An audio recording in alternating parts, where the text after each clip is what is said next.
ಇನ್ನು ಮುಂದೆ ನಿಮ್ಮ ನೆಚ್ಚಿನ ಧಾರಾವಾಹಿಗಳ ಫುಲ್ ಎಪಿಸೋಡ್ಗಳು ಸನ್ ನೆಕ್ಸ್ಟ್ ಆಪ್ನಲ್ಲಿ ಮಾತ್ರ.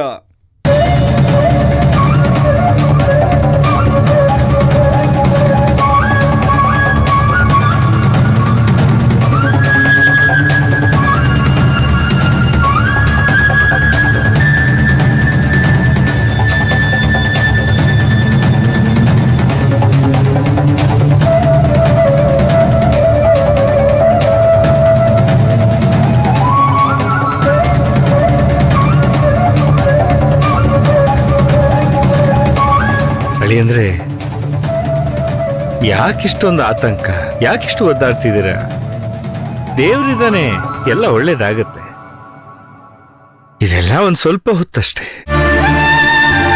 ಹೆಂಡತಿ ಹೆರಿಗೆ ನೋವಲ್ಲಿ ಒದ್ದಾಡ್ತಿರುವಾಗ ಗಂಡನ್ಗಾಗೋ ಸಂಕಟ ವಿವರ್ಸ್ ಹೇಳೋಕ್ಕಾಗಲ್ಲ ಬಿಡಿ.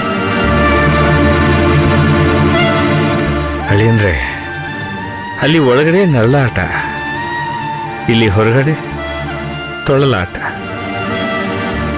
ಇಲ್ಲಿ ತನಕ ಗಂಡ ಆಗಿದ್ದವ್ರಿಗೆ ಇನ್ನೇನು ಅಪ್ಪ ಅನ್ನಿಸ್ಕೊಳ್ಳೋ ಸಮಯದಲ್ಲಿ ಹೀಗೆ ಮೂಕವೇದನೆ ಸಹಜನೇ.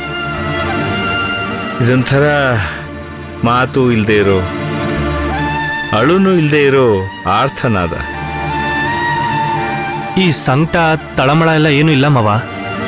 ಹೆರಿಗೆ ಅಂದಮೇಲೆ ಟೆನ್ಷನ್ನು ಮಾಮೂಲಿನೇ, ಆದರೆ ನನ್ನ ಟೆನ್ಷನ್ನು ಅದಲ್ಲ.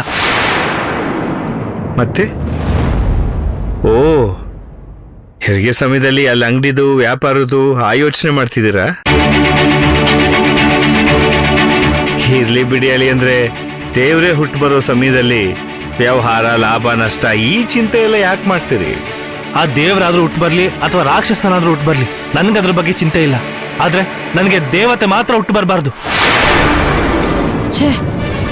ಹುಟ್ಟೋ ಮಗುಗೆ ಕಾಲಿಲ್ಲ ಅಂದ್ರೂ ಪರವಾಗಿಲ್ಲ, ಕೈ ಇಲ್ಲ ಅಂದ್ರೂ ಪರವಾಗಿಲ್ಲ, ಕಣ್ಣಿಲ್ಲ ಅಂದ್ರೂ ಪರವಾಗಿಲ್ಲ, ಆದ್ರೆ ಅದು ಗಂಡು ಮಗುನೇ ಆಗಿರ್ಬೇಕು.